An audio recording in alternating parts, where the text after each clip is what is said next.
Sir, ano pong reaction nyo sa sinabi ng Trillanes, nagsisinungaling kayo tapos lahat daw po kayo ay sasampahan ng kaso?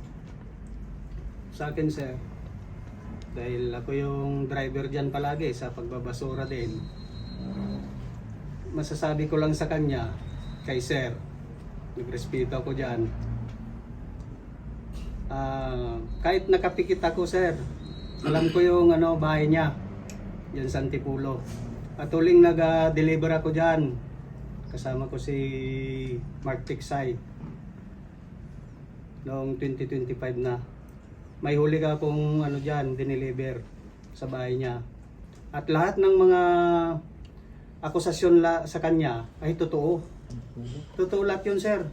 Huwag siyang magsinungaling sa amin dahil kitang-kita namin lahat. To be clear, sir, sino yung pinadeliveran natin sa Antipolo? Si sir, Antonio Trillanes, former. Sir, pwede malaman kung magkano? Yun, sir, yung portable coupon, envelope. Siguro, sir, naglalaman ng 10M yun. Mga ilang beses yun, sir? Nung Sa pumunta ako, sir, isang beses akong nag-deliver doon, yung last. Tapos yung mga kasama ko, nag-deliver din sa kanya. So, hindi niya may pagkakaila yon. Kung ano lang yung totoo, kahit pinapasinungalingan niya yon, huwag siyang magsinungaling, sir. Huwag kang magsinungaling. Dahil totoo lahat yon. Yun ang totoo dun, sir.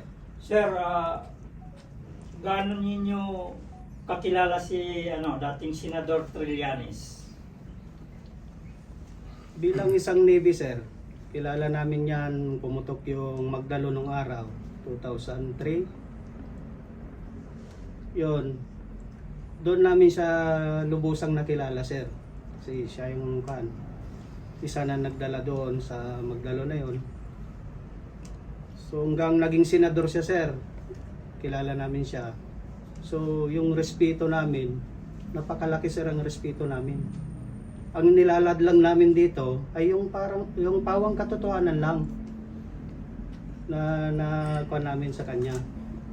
Kaya wag niyang pasinungalingan yon dahil tutulat yun, sir. Yun lang po. Sir, sa una yung deliver, sir, ng Mali-Malita, hindi ba talaga kayo nagkaroon ng duda? Wala, sir, Wala talaga? wala kaming idea doon, sir. Yung Mali-Malita na yon. Pero alam niyo ang laman. Oo, sir, alam namin ang laman kasi binibilang nga doon, sir, sa Hindi Valle ba Verde. talaga pumatak sa utak niyo Oo, na, sir, wala sa "Oh, amin ang yun. laking pira nito"? Opo, wala sa amin yun. Huli na lang po namin nalaman na yung pera na pala na yun ay galing sa flood control project. Nung nakita ninyo kumupit yung mga pulis, sir, hindi ba kayo nainggit na kumupit din? Wala naman kami, sir, na nakitang kumupit ang mga PNP na kasama namin. Hindi na namin yun, sir. Pero napicturean niyo po, hindi ba? Wala, sir, siguro yung fake news yun, sir, na yung lumabas doon na may picture na may kamay. So hindi na nakalagay sa affidavit namin yun, sir. Wala sa affidavit namin. Wala sa affidavit niyo? Hindi Wala, sir. pirmado po yun. Kilos ako sa binigay yung pera kay Chairman George Garcia. Anong kapalit nun? Wala naman, sir, yung ano lang sa amin doon na nakipag-meeting sa kay boss sa Midas Hotel. So meron kaming van dyan na bulletproof. Yun lagi yung may laman ng pera. Naka-standby. Sino yung boss, sir? Si Boss Aldi. Ngayon, kami ng mga security, kasi pag meeting doon sa taas, ay nagi yung mari. Nandun yung close-in, saka yung mga dikit sa dungay. Hindi naman lahat papasok eh. So dito kami mga security driver sa gilid, nakakapaikot kami. So yung sasakyan namin na may laman ng pera, so nakita namin na dumikit yung sakyan niya.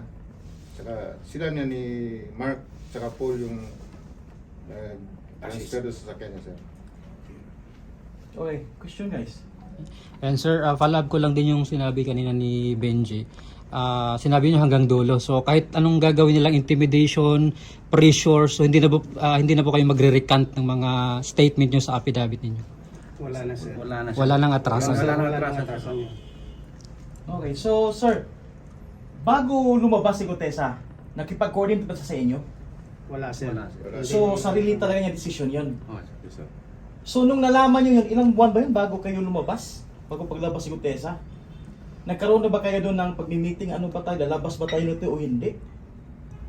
Comment po. Sa amin kasi dyan, sir, yung mga opisyal namin dyan, kumbaga, inuhold kami na huwag na kayo sumali doon. So, merong ano dyan, sir, na inano kami huwag na lumabas. Until, Kung pumutok si Tap Gutesa, yan lang po. Month prior, sir, magkasama kami ni Orly Gutesa. Ang sinabi sa akin, Chris, dyan ka muna, may pa-plant side na ako. Yung sabi niya, lilipat ako na ibang trabaho, ugutin kita pag ano. Ang hindi ko alam na pag after 1 month na lumabas na siya sa Senate Blue Ribbon Committee, sir, nagulat kami, wala kaming idea, sir. Diyan na pala tap. so walang coordination nangyari Walang talaga? coordination nangyari. Hindi na pala tap. Akala ko hugutin mo ako. Kaya napaisip ko, sir, akala ko hugutin mo ako. Dahil may bago tayong trabaho. Kasi panahon yun, pumutok na yung flood control na, sir. Di, in-expect na namin na mawawalan kami ng trabaho talaga. Paano ang pamilya namin? Eh, sabi namin sa kanya, tap, baka meron kang ano, mga sambahan natin ng trabaho. Baka pwede. So, Tulungan nung mo kami. paglabas ni Gutesa, sir, ongoing pa yung trabaho nyo? Yes, sir. Yes, sir. Nagdi-deliver pa? Ay, hindi sir. May meron Parang- pa dalang. Tinigil na Nag-deliver yun. pa rin. Meron din siya pero hindi na siya madalang. Okay, one more question, guys. Mga kapatid, may isang tanong lang ako. Okay. Ngayon nakikwestiyon yung inyong kredibilidad. Naniniwala ba kayo na kung yung unang mga sinabi ninyo ay kasinungalingan, lahat ng sasabihin nyo, ipawang kasinungalingan na dahil depensa dun sa unang kasinungalingan na sinabi nyo. So kayo ba ay handa na humarap kahit sa ang korte, kahit kanino, at sabihin na yung sinasabi ninyo ay pawang katotohanan? Yes, po. Oo, sir. Opo, sir. Parindigan namin yan kasi yan ang nakita namin, sir. Hanggang dulo. Tulad ng sinabi ko sir kanina, kahit sa korte kami magharap-harap, kung ano lang yung nandoon na partisipasyon namin tungkol doon sa pagbabasura, yun po ang namin.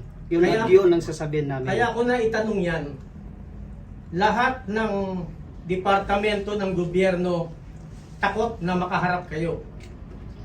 So sa nakikita natin ng sambayan ng Pilipino, ayaw nilang lumabas yung katotohanan. Yan. Puro salag ang ginawa nila pagkatapos ng lumabas kayo, puro depensa, imbis na patawag kayo at kakausapin at alamin kung totoo ba sinasabi nyo.